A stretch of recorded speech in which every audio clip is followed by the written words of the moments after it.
Bass singer Eric Winston here. I'm going to be reading from a 1994 issue of J.D. Sumner's book, The Life and Times of J.D. Sumner, the world's lowest bass singer, an updated, expanded version of the original book, Gospel Music is My Life, J.D. Sumner with Bob Terrell. To Mary, for everything you meant to me and to my career as a singer. Introduction by James Blackwood. The story of J.D. Sumner's life is inspirational. It is not simply a rags to riches story, because he isn't that rich, in worldly goods, that is. He is tremendously rich in family, friends, a God-given ability to sing lower than anybody I've ever heard, and having a fertile mind, and in the persuasive power to make others want to follow him and do the things that he dreams up. J.D.'s story parallels, for the last half-century at least, the advancement of gospel music, and he has been right up there in the front all the way. During the first 25 of his 50 years in gospel music, J.D. had a hand in most of the major developments within the industry. Adoption of the bus as a mode of quartet travel, which was his sole idea. Development of songwriting trends and publication of associated materials, recording innovations, perfection of sound equipment, quartet development, teaching others to sing, establishment of the National Quartet Convention, the Gospel Music Association, and the Dove Awards for excellence in gospel singing. You name it, he's had a hand in it. J.D. sang with the Blackwood brothers, whom I managed for 11 years, and he and I worked together in gospel music for many, many more years. He is like a brother to me. I met J.D. when he was with the Sunshine Boys working out of Wheeling, West Virginia. They came south and we worked some of the all-night sings together. Soon after that, the Blackwood brothers had an airplane crash in Clanton, Alabama, that took the lives of our baritone R.W. Blackwood and our bass Bill Lyles. It all but destroyed the Blackwood brothers quartet. My first thoughts were to quit. In fact, as I came back to Memphis that night in the Statesman car, I said I would never sing again, that I was finished. That was my sincere feeling. That feeling didn't last long, because singing was my life. The crash was on Wednesday, June 30th, 1954. The funeral service was on Friday, and the following Monday, Bill Shaw, Jackie Marshall, and I, the remaining members of the quartet, drove to Fort Worth, Texas, and went on stage and sang. I really don't remember much about that singing. We might have sung one song that night, or we might have sung 20. I just remember going there and going on stage. For some time, I was in a state of shock, and I don't remember a lot of things clearly about those days. One thing I do remember was, while I was emerging from shock, I began to think about replacements for Bill and R.W. I didn't have to look far to find R.W.'s replacement on the baritone. His brother Cecil was ready, and we made that decision pretty fast, but finding a bass presented a greater problem. One bass singer, George Yonts, told me later, or I heard later, that he came to Memphis to audition. I don't even remember that, but I'm sure he did. I'm also sure that God was directing my thoughts during those days, because no one could have been farther from being a singer like Bill Lyles than J.D. Sumner. If it had been imperative to replace Bill with someone who could help keep our sound the way it had been, I certainly wouldn't have chosen J.D. Sumner. But I called only one other person about the job. We discussed it, and he would have accepted, but I backed out. Again, I feel this was God directing me because I then called J.D. Our quartet and the Sunshine Boys had not been close. We didn't even know each other very well. But J.D. accepted the job, and I was immediately satisfied that we had hired the right man. I felt it was meant to be. I still feel that way.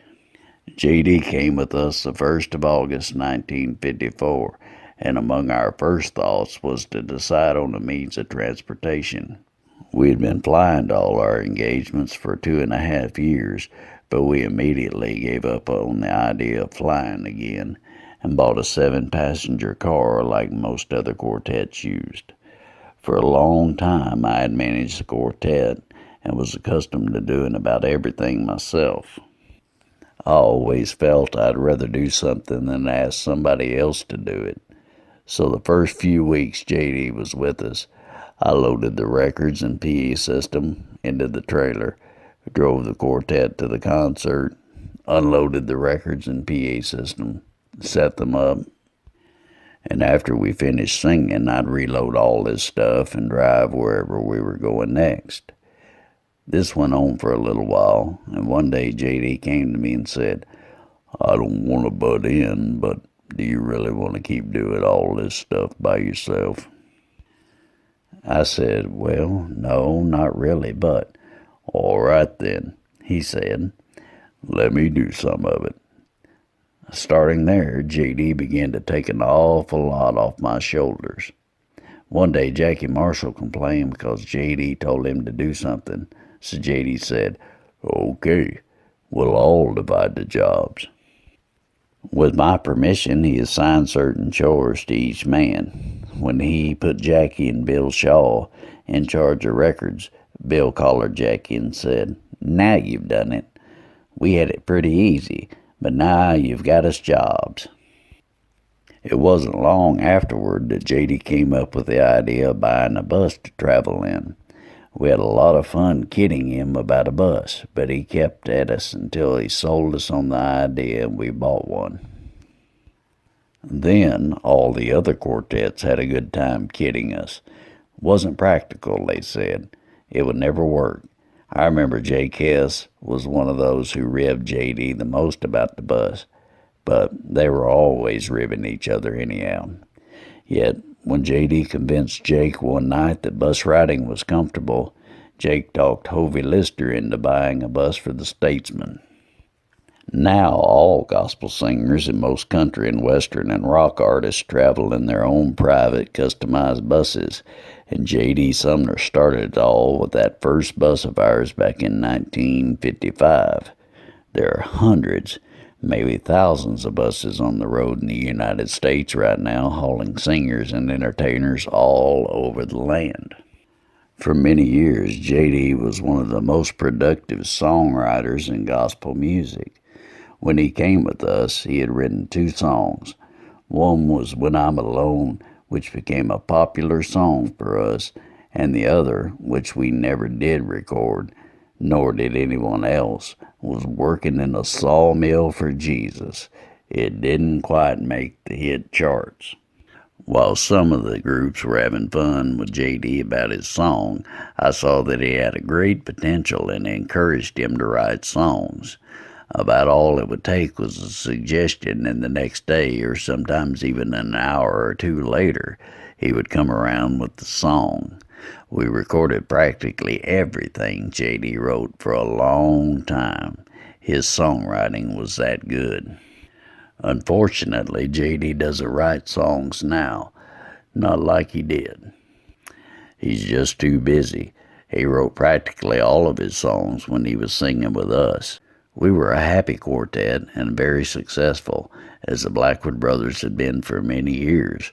For 11 years after J.D. joined us, we made no changes in the singing parts of our quartet: Bill Shaw, Cecil, J.D., and me.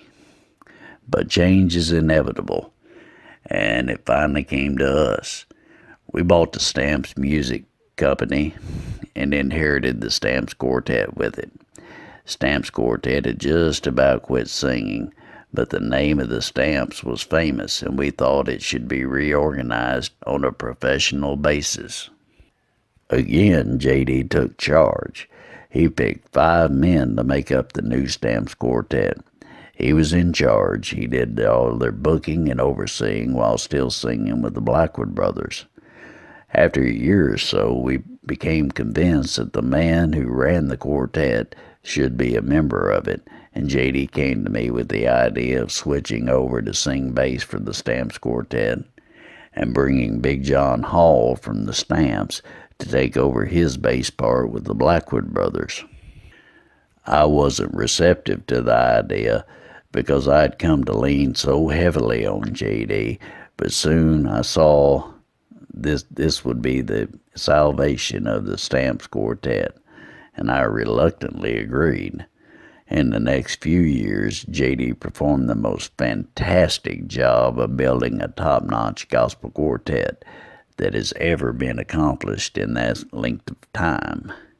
He took a bunch of kids like Tony Brown, Duke Dumas, Donnie Sumner, and my sons Jimmy and Billy, and built a quartet that was in as great a demand as any in the business.